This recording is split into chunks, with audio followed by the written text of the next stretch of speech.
how big could the Big 12 get? How many schools, because we've seen rumors of Colorado, we've seen rumors of the Arizona schools, Utah, even Oregon and Washington, and maybe their counterpart schools, Oregon State and Washington State, if the Big Ten doesn't come calling for Washington and Oregon. But how big could they realistically get? Could they run a 20-team conference? Could they run a 22-team conference? And if they did, does that make the SEC and Big Ten just gobble up whoever they can as quickly as possible?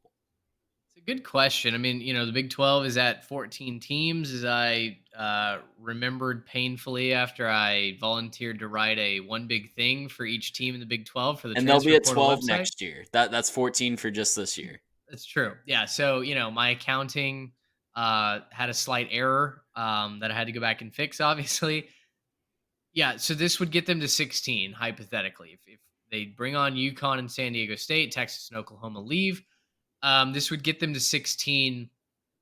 I struggle. It's hard for me to even kind of project forward how many teams they could gobble up just until the Pac-12 decides if they're going to survive or crumble, right? Because as soon as the Pac-12 becomes irrelevant, I think the four corner schools are absolutely poachable for the Big 12. I mean, the Arizona schools, Colorado, Utah are all would all fit well in the Big 12 footprint that is increasingly expanding west. The question is just, does the Pac-12 survive? If the Pac is able to add a team like SMU, I don't honestly know where else they'd go. Fresno State. Who else do they add if you're Boise gonna? could be an option. Hawaii could be an option, but they present their Yeah, own but problems. exactly. It's so anyway. We talked about the Pac-12 stock is. I'm way up in my puts on the Pac-12 right now. Like we're getting a lot of return on that investment. But I do think it's interesting. I do think it would keep the SEC and the Big Ten on notice to see, okay, all of a sudden we kind of counted the Big 12 out. We thought we threw the final haymaker when we poached Texas and Oklahoma. And now here's this scrappy upstart commissioner who's come in and is just putting together magic in different sports than specifically football. I think it's a very interesting topic and storyline to watch as that thread continues to get pulled. I can't wait to watch what unravels. And it's so good for college football, right? We were lamenting last summer, just trying to grasp at straws, find any way that college football doesn't turn into just ESPN versus Fox, SEC versus Big Ten every single year. So the Big 12, if you're just a fan of college football, the Big 12 being strong, even I hesitate to say this, but even maybe at the expense of the Pac 12, if the Pac 12 is not willing to play big boy ball and just can't figure out how to get out of their own way, a strong Big 12 that has all those brands is very good for college football. I think all of us would prefer if the traditional conferences were just what they were, right? And if we could figure out how everybody would stay happy, USC and UCLA are happy in the Pac 12, Texas and Oklahoma are happy in the Big 12, and we all just live happily ever after. Obviously, that's not happening. So the next best thing is figuring out how we can get as many conferences at the table as possible, not just the Big Ten and SEC. Yeah. Last thing I'll say about this, remember, this is not the first time that San Diego State tried to leave the Mountain West Conference in 2013. They tried to join the Big East They as a did. football Yeah. only member. So they were kind of the original forget geography. We're going east, baby. Them and Boise State. It was like, you know what? Forget it. We don't care that we're over here 4 time zones away. We're coming. And obviously that didn't happen. Now it is interesting.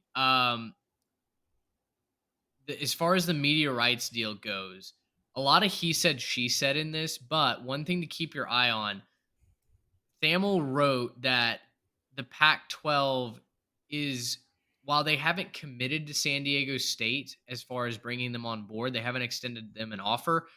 They're very bent on making sure that the Big 12 doesn't poach them first. So, according to this article, in January, the Pac 12 reportedly said behind closed doors that they would want to give San Diego State a full share of the media revenue, again, revenue that doesn't exist right now, to prevent the school from going to the Big 12 and having that league recruiting in the Pac 12's backyard. So,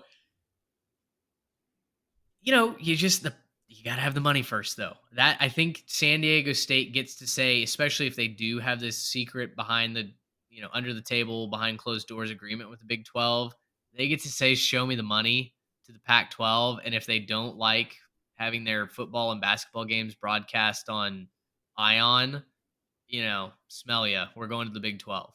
Yeah. And that, we would be in a world where Fox and ESPN essentially decided to kill a conference.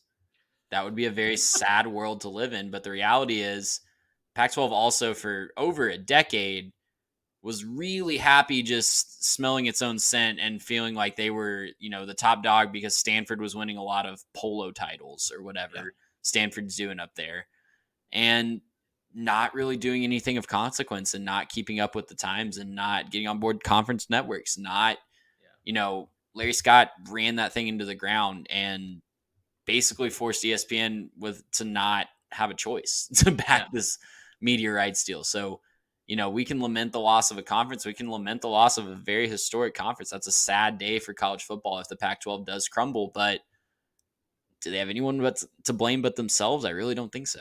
Yeah, I came up with an amendment to my SS Kleovkov analogy. By the way, I think you could say that Larry Scott either left the SS Kleovkov at low tide in dry dock, so the ship never even got to put out to sea, or he left a ballast open on his way out, and as soon as the SS Kleovkov set sail, we're taking on water. Oh, I think it's that. I think it's that one. Absolutely. Yeah. We're trying to identify where the leak is. We're not sure if it's on the port side, the starboard side, but there's a lot of water coming in, and we don't know what to do about it. Yeah, I think you're spot on with that. Gracious him! How about that?